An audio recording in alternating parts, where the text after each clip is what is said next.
Vande Mataram friends, welcome to 11th standard. Today we are going to learn the first poem of Hornbill. The title of the poem is A Photograph, written by Shelley Towson. So before we start the lesson, I would like to give you the summary of the poem. See that the photograph pasted on the cardboard shows two girl cousins, Betty and Dolly, who went paddling in the sea with the poetess mother. यहाँ पर जो है photograph जो है अपने cardboard पर चिपकाया हुआ है, पेस्टेड किया गया है, वो दिखाई देते हैं कि उसमें टू गर्ल्स जो दो लड़की थी, कजिन्स बेटी एंड डोली, जो पोएटेस की माँ के साथ समुद्र में पेडलिंग करने गई थी। पेडलिंग यानी कि समुद्र में चलने तैरने गई थी। Each of them was holding one of the hands of the poet's mother, who was a big girl of some 12 years or so at that time. तो यहाँ पर जो है उनमें से दोनों लड़कियां, बेटी और डोली, दोनों कजिन, प्रत्येक पोएटेस की माँ का एक एक हाथ पकड़े हुए थे। उस समय पोएटेस की माँ 12 साल की लड़की थी। हर अंकल हैड अ कैमरा, उनके अंकल के पास कैमरा था। All three stood still facing the camera, और तीनों कैमरा की तरफ मुख करते शांत खड़ी रही थी। They push their hair aside to smile, और उन्होंने मुस्कुराने के लिए अपने बाल एक तरफ झटके। Thus the photograph present three smiling faces, और एक तरफ उन्होंने जो है मुस्कुराने के लिए अपने बाल को एक तरफ ऐसे झटके। इस प्रकार फोटो तीनों मुस्कुराते हुए चेहरे प्रस्तुत करता है। The face of the poet's mother is a sweet one, और यहाँ पे फोटो में मदर का जो चेहरा जो है वो बहुत ही प्यारा है। It was of a time before she was born, यह उनके जन्म से पहले समय का है। Their feet which were being washed by sea, उनके पैर जो कि सी वाटर द्वारा थोड़े समय के लिए धोए जा रहे थे, for a very short time, have been photographed along with the sea which appears to have changed less। तो यहाँ पर जो है उनकी मदर का चेहरा बहुत ही प्यारा है। यह उनके, और ये जो है it was of a time before she was born, जो यह जो है उनके जन्म से पहले समय का फोटो है, और उनके पैर जो कि सी वाटर द्वारा थोड़े समय के लिए वॉश होते जा रहे थे, समुद्र के जल के साथ फोटो लिए गए थे, जो समुद्र में बहुत कम परिवर्तन हुआ लगता है। क्योंकि ज़्यादातर हम देखते हैं कि जैसे ही फोटो, अगर हम हमारा पुराने फोटोज़ अगर हम देखें तो उसमें जो है जो भी नेचुरल सीन है वो तो नेचुरली उसमें ज़्यादातर चेंज नहीं होता है, लेकिन हमारा चेहरा चेंज हो जाता है। इसीलिए तो बचपन के फ़ोटो जो है हम रखते हैं और उनमें देखते हैं कि पहले हम कैसे दिखते थे और आज कैसे दिख रहे। तो यहाँ पर जो है जो सी जो है, सी का जो पानी जो है वो बहुत ही कम चेंज हुआ है। The poet does indirectly hint that her mother face has change over the year. यहाँ पर जो समुद्र में बहुत कम परिवर्तन हुआ लगता है, इस प्रकार पोएट इनडायरेक्टली हमें संकेत देती है समय बीतने के साथ माँ के चेहरे में भी परिवर्तन हुआ है। सी में परिवर्तन नहीं हुआ है, जो वाटर है उसमें परिवर्तन नहीं हुआ है, लेकिन माँ के चेहरे पर परिवर्तन हुआ, ये हमें संकेत करता है। क्योंकि मदर की बचपन की फ़ोटो थी, जब वो 12 साल की थी तब का ये फ़ोटो है। After a lapse of time, और समय बीतने के साथ, से सम 20 और 30 ईयर्स लेटर, 20 और 30 साल के बाद कहा है, द पोएट्स मदर वो लाफ एट द स्नैपशॉट। यहाँ पे स्नैपशॉट का मतलब है फोटोग्राफ। तो पोएट्स मदर इस फोटो पर हंसती है। समय बीतने के साथ 20 और 30 साल के बाद जब मदर ये फोटो देखती है तो कहती है कि ये पोएट्स मदर जो है इस फोटो पर हंसती है। She would refer to the photograph and recollect how her cousins Betty and Dolly had dressed themselves for the beach. यहाँ पे वह इस फोटो की ओर संकेत करके याद करती है कि जब वह समुद्र पर छुट्टियां मनाने गई थी तो बेटी और डोली ने समुद्र तट के लिए स्वयं को किस प्रकार का ड्रेस जो है वो पहना हुआ था। She laughed as sees the scanty dress, उनका जो स्कैंटी ड्रेस था वो किस प्रकार का ड्रेस जो पहना हुआ था उसको देख के वो लोग बहुत ही हंस रहे थे। This sea holiday was an event of her past, और ये सी हॉलीडे उसके पास का एक घटना है, एक इवेंट है। Her laughter is real and pleasant for the poet, उसकी हंसी जो है वो वास्तविक है और सुखद है कवि के लिए। It is a precious memory for her, उसके लिए बहुत ही मूल्यवान यादगिरी है। Both her holiday and her laughter are amusing in an ironic way as they are linked with her loss which requires a forced state of freedom from pain।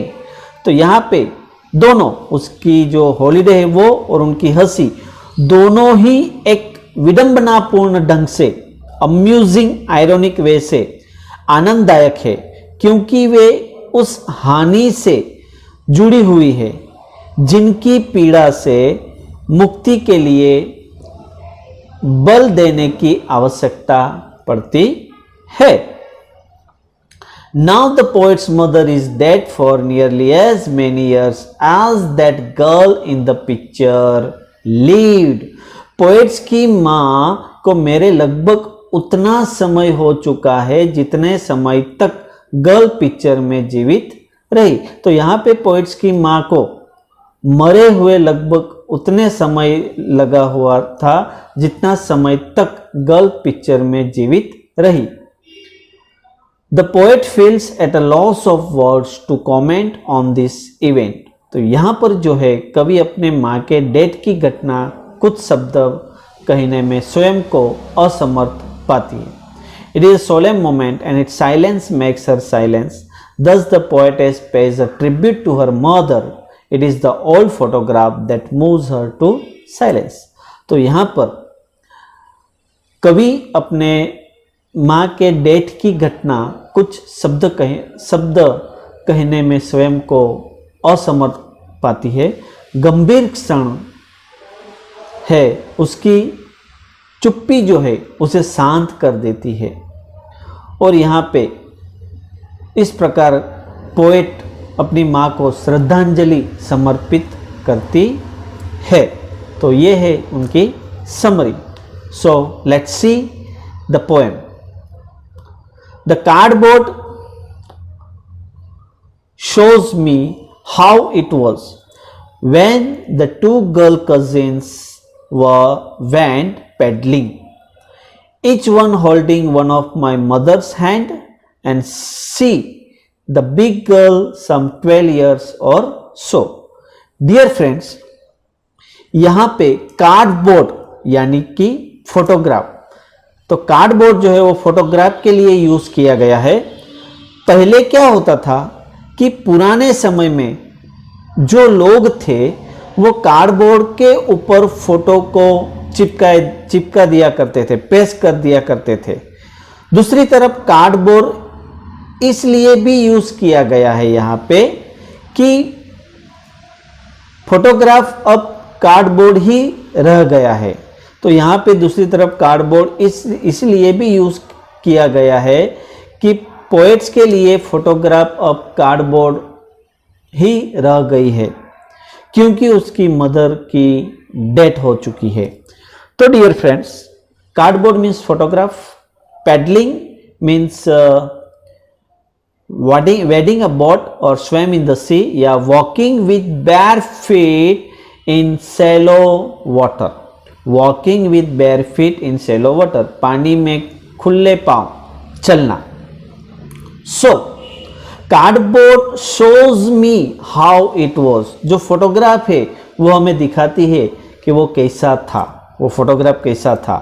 When the two girl cousins went paddling, जब ये दोनों लड़कियां जो उनकी cousin थी हल्के गहरे पानी में गई थी, बीच में किनारे, समुद्र के किनारे में हल्के पानी में, हल्के और गहरे पानी में वो पेडलिंग करने गए थे। तो यहाँ पे कार्डबोर्ड जो हमें दिखाता है कि कैसे ये दो कजिन जो है उन पोएटेस की, वो अपने गहरे और हल्के पानी में गई थी, बीच पर गई थी। And each one holding one of my mother's hand, और दोनों लड़कियों ने एक एक हाथ मेरी माँ का पकड़ा हुआ था। तो यहाँ पे उनकी माँ जो बीच में थी और दोनों साइड जो है वो कजिन थी, और मदर के हाथ जो है एक एक ने पकड़ा हुआ था। तो mother and see the big girl some 12 years और शो, और यहाँ पे मदर सबसे बड़ी थी जो 12 साल की थी। तो ये स्टांजा में पोएटिस की जो मदर है वो 12 साल की थी। वो लोग अपने कजिन के साथ, टू कजिन के साथ समुद्र तट पर टहलने गए थे, और दोनों तरफ जो अपनी कजिन जो है उनके मदर के एक हाथ जो है वो पकड़ा हुआ था। तो उस समय उस मदर की एज जो थी वो 12 साल की थी। Cardboard means the photograph.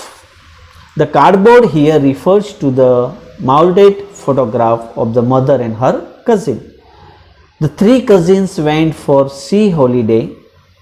They were around 10 or 12 years ago, 12 years of age.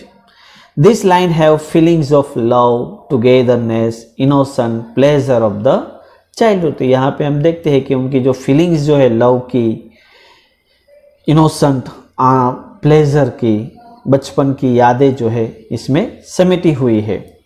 और यहाँ पे हम देख सकते हैं जो थर्ड लाइन है, each one holding one of the my mother, तो एलिट्रेशन फिगर ऑफ स्पीच यहाँ पे यूज किया गया है, my mother. Next, all three stood still to smile through their hair at the uncle with the camera, a sweet face. All three, ये तीनों तीन जो है वो मोशनलेस खड़ी हुई थी, स्माइल कर रही थी, हवा चल रही थी, चेहरे पर बाल आ रहे थे और बीच में स्माइल दिखाई दे रही थी।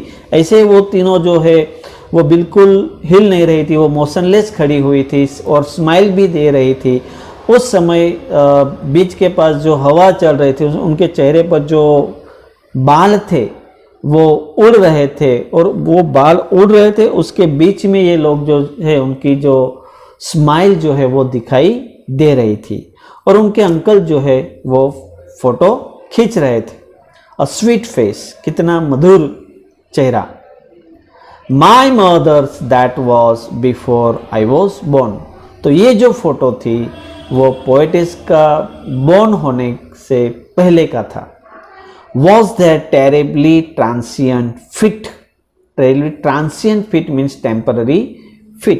तो यहाँ पर जो है and the sea which appears to have changed less, और यहाँ पे जो sea है, जो समुद्र जो है वो लगता है थोड़ा कम चेंज हुआ है। और was there terribly fit, उनके fit जो है वो टेम्पररी, ऐसा टेम्पररी जो है वो वॉश कर रहे हैं। तीनों गर्ल्स के काफ़ी कम समय रहता है। ये जो वॉश जो है वो पानी जो है आगे आता है, उनके पैर को छूकर चला जाता है। तो यहाँ पे जो है सी जो है वो बहुत ही कम चेंज हुआ है, लेकिन उनकी मदर का जो फेस है वो बहुत ही ज़्यादा चेंज हुआ हमें दिखाता है। तो shows the quality of human being, यहाँ पे जो ट्रांसिएंट फीट जो है वो हमें क्वालिटी ऑफ बीइंग ह्यूमन दिखाई देता है। फर्स्ट लाइन जो है all three stood still smile, stood still smile, ये जो है एलिट्रेशन दिया हुआ है। The sweet face of poet's mother is referred to here, there is sweetness of childhood on her face. The poet's highlights the perennial and eternal characteristic of nature through this expression. Some went 30 years later, she would laugh at the snapshot. Snapshot means photograph taken quickly. See Betty and Dolly, she would say, and look how they dress us for the beach. The sea holiday was her past, mine is her laughter. Both vry. Vry means disappoint. तो यहाँ पर जो है some 20-30 years later, 20 और 30 साल के बाद, she would laugh at the snapshot. यहाँ पे वो हंसती थी, वो फोटोग्राफ को देखकर हंसती थी. See Betty and Dolly, she would say, and look how दे, और देखो ये कहती थी कि देखो वो लोग कैसे दिख रहे थे. ड्रेसस फॉर द बीच, जो ड्रेस पहना हुआ था समुद्र पर, जो ड्रेस पहना हुआ था वो देखकर वो दोनों हंस रहे थे कि देखो हम कैसे दिख रहे थे. The C holiday was her past, तो यहाँ पर समुद्र पर जो सी हॉलीडे माँ का पास्ट था, उनकी मदर का ये सी हॉलीडे पास्ट था, और मेरी माँ की हंसी जो थी वो भी मेरे लिए पास था. तो ये जो फोटो में दिखाई दिया हुआ है समुद्र पर जो सी हॉलीडे मनाने गए थे, तो वो मदर के लिए फोटो पास था, लेकिन यहाँ पर पोएटेस के लिए उनकी माँ की हंसी जो है वो बीता हुआ कल था, वो पास था. She felt pleasure by reviving her past memory, जो पास मेमोरी जो को देख के वो बहुत ही आनंदित हो जाती है. Being grown up, she has lost the innocence and pleasures of her childhood. मैं पता है जैसे ही हम बड़े होते हैं तो जो प्लेजर होता है चाइल्डहुड और इनोसेंस वो लॉस्ट हो जाती है. The narrator has now lost her mother, और नरेटर जो है उनकी मदर जो है वो उनके लिए लॉस्ट हो चुकी है, वो मर चुकी है. और so her laughter was also past for the narrator, तो नरेटर के लिए उनकी हंसी भी पास्ट हो चुकी है. With the labor as of loss, labor means force, not natural. As of loss means freedom from difficulty or pain. यहाँ पर labor means मेहनत की, चेहरे पर कंफर्ट दिखाने के लिए, चेहरे पर जो खुशी दिखाने के लिए उन्होंने बहुत ही मेहनत की. जब फोटो निकालते हैं तब नेचुरल हंसी जो है, स्माइल जो वो चेहरे पर नहीं आती है, तो चेहरे पर जो कंफर्ट दिखना चाहिए उसके लिए उन्होंने बहुत ही मेहनत की थी. और मदर ने उसका बचपन, मदर से उसका बचपन दूर हो गए और पोएट से उनकी मदर दूर हो गई थी, इसीलिए ये डिसअपॉइंटेड दिया गया है. Now she is been death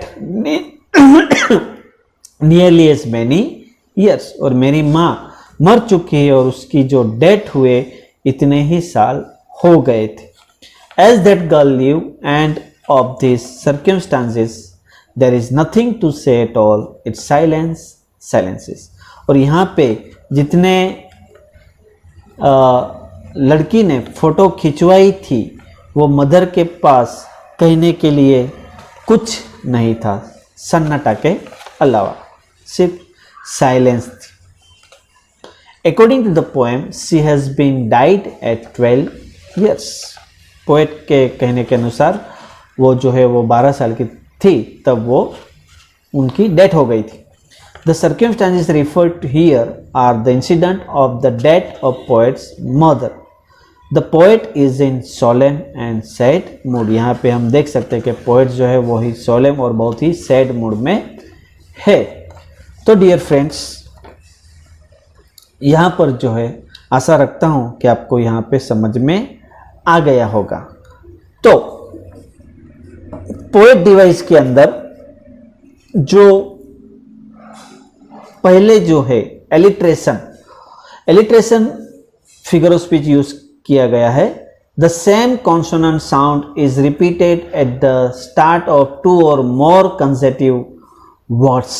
my mother, same consonant repeat किया गया है, इसलिए उसे एलिट्रेशन कहते हैं। और दूसरा एंजायमेंट मीन्स अगर किस पोएम में एक सेंटेंस के नेक्स्ट लाइन में एक ही सेंटेंस चलता है और लाइन में पंक्चुएशन मार्क्स ना हो, पढ़ती हो लाइन में, अगर एक सेंटेंस के बाद तुरंत ही दूसरा सेंटेंस आता है और दोनों के सेंटेंस के बीच में अगर पंक्चुएशन मार्क्स ना हो, तो वहाँ पे एंजायमेंट फिगर ऑफ स्पीच यूज होता है। जैसे कि the cardboard shows me how it was when the 2 girls cousin went pedalling. दूसरे स्टांसा में stood still smile my mother terribly transit through their. Stood still smile SSS my mother MM through their terribly transient T। तो alliteration use figure of speech use हुआ है। और इसी में एंजायमेंट figure of speech भी use हुआ है। First 2 lines जो है वो उनमें पंक्चुएशन मार्क्स नहीं है। एपिथेट एडजेक्टिव यूज होता है। Phrase which quality of man और थिंग ट्रांसिएंट फिट। तीसरी स्टांजा में जो लाइन है 1, 2 और 3 वो दोनों enjambment figure of speech use हुआ है। और यहाँ पे देखो, labour means hard work and ease means easiness. तो ये oxymoron figure of speech use हुआ है। Oxymoron means 2 opposite words use होता है ऑक्सीमोरन में। और लास्ट जो है वो भी एंजायमेंट फिगर ऑफ स्पीच यूज हुआ है। सो डियर फ्रेंड्स, आशा रखता हूँ कि आपको समझ में आ गया होगा। Thank you. हम यहाँ पर क्लास 11 की इंग्लिश की हॉर्नबिल बुक का सिलेबस कवर कर रहे हैं और आज हम पढ़ेंगे poem 1 a photograph written by Shirley Toulson. अब ये पोएम बहुत ही इंटरेस्टिंग है, एक शॉर्ट सी पोएम है पर काफ़ी डेप्थ में मीनिंग है इसका। ये फोटोग्राफ किसकी है? ये फोटोग्राफ है पोएट की मदर की। और जो फोटोग्राफ होती है उसमें बहुत सारी पुरानी यादें छिपी हुई होती हैं। हर एक फ़ोटोग्राफ एक पुराने टाइम की याद होती है, एक बहुत ही ख़ास समय पर खींची जाती है। और जब भी कोई इंसान अपनी पुरानी फ़ोटोग्राफ्स देखता है तो वो उन मेमोरीज़ को याद करता है, उन गुड टाइम्स को याद करता है। तो हमारी पोएट भी यहाँ पर एक फ़ोटोग्राफ को देखती हैं और फिर वो उस फोटोग्राफ के बारे में हमें बताती हैं और उसके थ्रू अपनी मदर को याद करती हैं जो अब उनके साथ नहीं है। तो चलिए, ये बहुत ही इमोशनल सी या बहुत ही इंटरेस्टिंग सी पोएम पर we'll discuss the difficult word meanings and I will explain the poem to you and then we'll discuss the literary devices also. सबसे पहले पोएटेस कहती हैं, the cardboard shows me how it was when the 2 girl cousins went paddling, each one holding one of my mother's hands and she, the big girl, some 12 years or so. तो cardboard here is the photograph. अब ये photograph कब की है? जब poet's की mother 12 years की थी, ऑलमोस्ट 12 इयर्स की। तो वो कहती हैं कि 2 कजन्स थी उसकी मदर की जो उसके साथ पैडलिंग गई थी। Now what is paddling? Paddling means walking with bare feet in shallow water. तो ये 3 लड़कियां थी, तीनों कजन्स थी। उनमें एक थी पोएटिस की मदर जो सबसे बड़ी थी, वो ऑलमोस्ट 12 इयर्स की एज की थी, और उनकी 2 गर्ल कजन्स थी। ये तीनों मिलकर बीच पर गई थी घूमने के लिए अपनी वेकेशंस में। और वहाँ पे ये क्या कर रही थी? समुंदर के किनारे घूम रही थी और सैर कर रही थी। और जब समुंदर का पानी उनके पैरों से छूता था तो वो क्या करती थी? पैडलिंग करती थी, उसमें चलती थी। तो ऐसे ये तीनों कजन्स अपनी वेकेशंस एंजॉय कर रही थी। ये ही उस फोटोग्राफ में भी है जिसे पोएटेस देख रही हैं। आगे वो कहती हैं, all three stood still to smile through their hair at the uncle with the camera, a sweet face my mother's that was before I was born, and the sea, which appears to have changed less, washed their terribly transient feet. Now, transient means something which lasts only for a short time, which is impermanent. तो यहाँ पर उन लड़कियों के पैरों को transient कहा गया है। क्यों? क्योंकि वो जो लड़कियां हैं वो ह्यूमंस हैं और ह्यूमंस थोड़ी देर तक ही लास्ट करते हैं, थोड़ी देर के बाद वो मर जाते हैं। आगे डिटेल में मैं आपको सी और ह्यूमंस की जो रिलेशनशिप यहाँ बताई गई है वो थोड़ी देर बाद बताऊंगी। पहले हम शुरुआत से इस स्टैंजा को डिस्कस करते हैं। यहाँ पे पोइट कहती हैं कि तीनों कजन्स स्टिल खड़ी हो गई, यानी कि सीधी एकदम एक लाइन में खड़ी हो गई अपनी फोटोग्राफ खिंचवाने के लिए, और वो स्माइल कर रही थी थ्रू देयर हेयर। तो हो सकता है वहाँ पे बहुत तेज़ हवा चल रही थी तो उनके बाल उनके चेहरे पर आ रहे थे, तो उन्हीं बालों के बीच में से उनका चेहरा और उनकी स्माइल भी दिख रही थी। और ये तीनों लड़कियां अपने अंकल की तरफ स्माइल कर रही थी जो कि कैमरा पकड़े हुए उनकी फोटोग्राफ खींच रहे थे। फिर पोएटेस कहती हैं कि उनके पैदा होने से पहले, यानी कि जब उनकी मदर एक बच्ची थी, वो ऑलमोस्ट 12 इयर्स की एज की थी, उनका चेहरा बहुत ही स्वीट था, बहुत ही प्यारा था। तो जैसे कि सभी बच्चों के चेहरे बहुत प्यारे होते हैं, लेकिन जैसे जैसे टाइम के साथ हम बड़े होते जाते हैं, हमारे ऊपर इतनी रिस्पॉन्सिबिलिटीज़ पड़ती जाती हैं, हमारी लुक्स भी चेंज हो जाती हैं बिकॉज ऑफ द स्ट्रेस। ये आप सब भी नोटिस करते होंगे, सबके पेरेंट्स से भी ऐसे ही चेंजेस आ जाते हैं। ऐसे ही चेंजेस पोएटेस की मदर में भी आए होंगे, इसलिए वो कहती हैं कि उस फोटोग्राफ में जब वो 12 इयर्स की थी तब उनकी मदर का चेहरा बहुत ही प्यारा था। अब वो क्या कहती हैं, ये जो सी है वो बिल्कुल भी नहीं बदली। तो पोएटेस कहती हैं कि अगर वो आज भी इस समुंदर के किनारे जाएं तो वो वैसा ही है जैसा कि उस फोटोग्राफ में देखने को मिलता है, यानी कि वो बदला नहीं है। लेकिन on the other hand poetess की मदर, वो जो 3 लड़कियां थी जो उस फोटोग्राफ में छोटी छोटी बच्चियां थी, अब वो चेंज हो गई हैं। सो विद द टाइम वो लोग चेंज हो गए हैं, यानी कि वो परमानेंट नहीं थे, वो ट्रांजिएंट थे।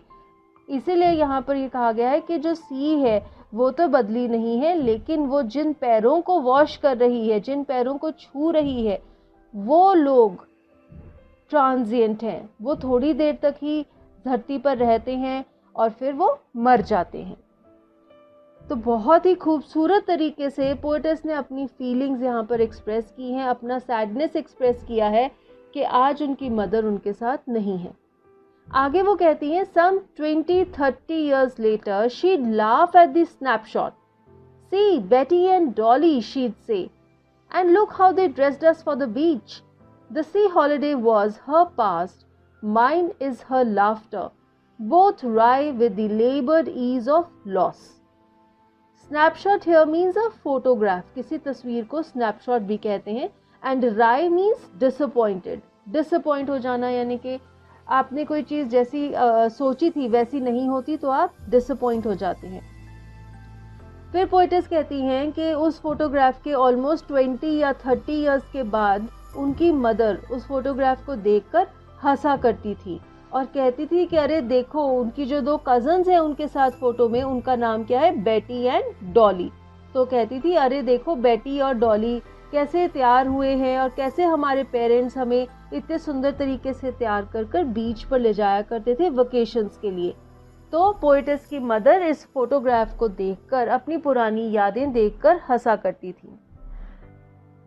फिर पोएटेस कहती हैं कि ये जो सी हॉलिडे है ये उनकी मदर का पास था, तभी उनकी मदर 20-30 सालों बाद इस सी हॉलिडे की फ़ोटो को देखकर खुश हुआ करती थी। और पोएटेस कहती हैं कि पोएटेस का पास्ट क्या है, उनकी मदर का लाफ्टर, वो लाफ्टर जो उनकी मदर उस फोटोग्राफ को देखकर एंजॉय करती थी पोएटेस के साथ बैठकर। अब दोनों का ही जो पास्ट है, दोनों अपने पास्ट को याद करती थी। पोएटेस की मदर अपने बीच हॉलिडे को और पोएटेस अपनी मदर को देखकर याद करती हैं कि उनकी मदर भी कैसे अपनी पुरानी फ़ोटोज़ देखकर हंसा करती थी। लेकिन आज दोनों डिसअपॉइंटेड हैं with the laboured ease of loss.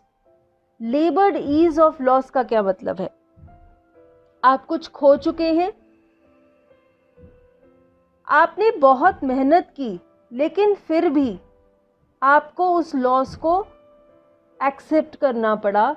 बड़े ही आराम से आपके पास जो चीज़ थी वो आपसे दूर हो गई और आपको पता ही नहीं चला।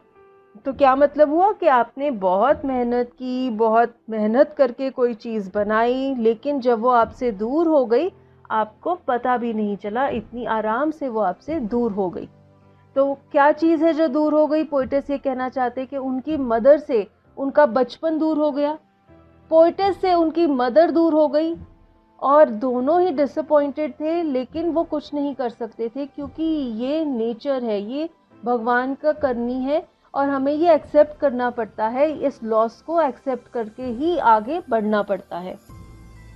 फिर वो कहती हैं, now she is been dead nearly as many years as that girl lived, and of this circumstance there is nothing to say at all.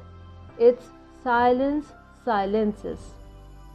अब फाइनली वो क्या कहती हैं कि अब उनकी मदर मर चुकी हैं और उनको मरे हुए ऑलमोस्ट उतने साल हो गए हैं जितने साल की वो गर्ल थी उस फोटोग्राफ में, ऑलमोस्ट 12 इयर्स की।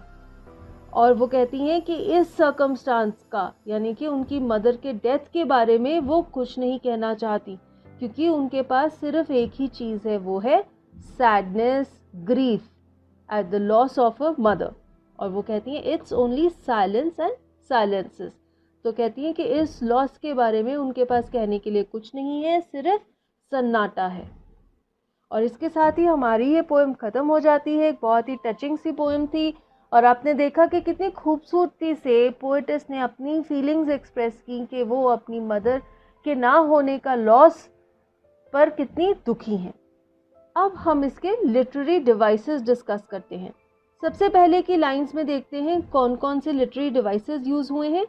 सबसे पहले तो एलिट्रेशन है। एलिट्रेशन क्या है? एलिट्रेशन तब होती है when the same consonant sound is repeated at the start of 2 or more consecutive words. यहाँ पर देखिए my mother, both these words are starting with the sound m. This is alliteration. The next device that is seen in this stanza is enjambment. enjambment क्या होता है? अगर किसी poem में एक सेंटेंस से नेक्स्ट लाइन में एक ही सेंटेंस चलता है उसे enjambment कहते हैं और उस लाइन के एंड में कोई पंक्चुएशन मार्क ना हो। For example line 1, the cardboard shows me how it was when the 2 girl cousins went paddling. अब क्या है, ये सेम सेंटेंस चल रहा है 2 लाइन्स में और यहाँ पर कोई पंक्चुएशन मार्क भी नहीं है। So this is enjambment. अब हम आगे चलते हैं। यहाँ पर इन लाइन्स में सबसे पहले एलिट्रेशन है। Here you can see in line 1, stood still. Sir sound is repeating in these 2 words. Next, through there. ये the sound repeat हो रहा है इन दोनों words में. Next we have again my mother's. M sound is repeating in these 2 words. And then terribly transient. T sound is repeating in these 2 words. Again इस lines में भी enjambment देखने को मिलती है in the first 2 lines. All 3 stood still to smile through their hair at the uncle with the camera. तो यहाँ पर कोई पंक्चुएशन मार्क नहीं है और एक ही सेंटेंस कंटिन्यू हो रहा है। This is enjambment. Next device used here is epithet. Now what is epithet? Epithet is an adjective. अगर कोई adjective यूज होता है किसी के साथ that is an epithet. यहाँ पे देखिए terribly transient feat. तो transient यानी कि the quality of being temporary, ये adjective यूज हुआ है feet के साथ, तो उनके पैरों को डिस्क्राइब किया गया है कि वो transient है. Transient is an epithet. आगे चलते हैं। अब यहाँ पर भी enjambment है। लाइन 1, 2 and 3 यहाँ पे enjambment है। Some 20-30 years later she'd laugh at the snapshot. See Betty and Dolly, again enjambment. And look how they dressed us for the beach. Again enjambment. The sea holiday was her past. Again enjambment. Both rive with the labored ease of loss. तो इस सारी lines में enjambment है. Next device is oxymoron. Oxymoron क्या है? जब दो opposite meanings वाले वर्ड्स इकट्ठे यूज होते हैं, दैट इज एन ऑक्सीमोरॉन. यहाँ पर देखिए, laboured ease. Now laboured means hard work, बहुत मेहनत करना, एंड ईज मीन्स कोई काम जो आसानी से हो जाए, इजीली हो जाए. तो ये दोनों वर्ड्स के मीनिंग्स बिल्कुल ऑपोजिट हैं. So these are oxymorons. तो यहाँ पर राइटर क्या कहना चाहती हैं कि जो लॉस है, किस चीज़ का लॉस है? कोई ऐसी चीज़ का जो बहुत मेहनत करके मिली थी लेकिन बहुत आसानी से गुम गई. Laboured ease of loss. तो दोनों पोएट भी और उनकी मदर भी बहुत डिसअपॉइंटेड हैं, क्योंकि ये जो लॉस है ये एक ऐसी चीज़ का है जो उन्होंने बहुत मुश्किल से, बहुत मेहनत से बनाई थी, लेकिन बहुत आसानी से उनसे दूर हो गई. अगली लाइंस में देखते हैं क्या क्या डिवाइसेस यूज हुए हैं. अगेन यहाँ पे भी enjambment है. There is no punctuation mark and the sentence is continuing in more than one line.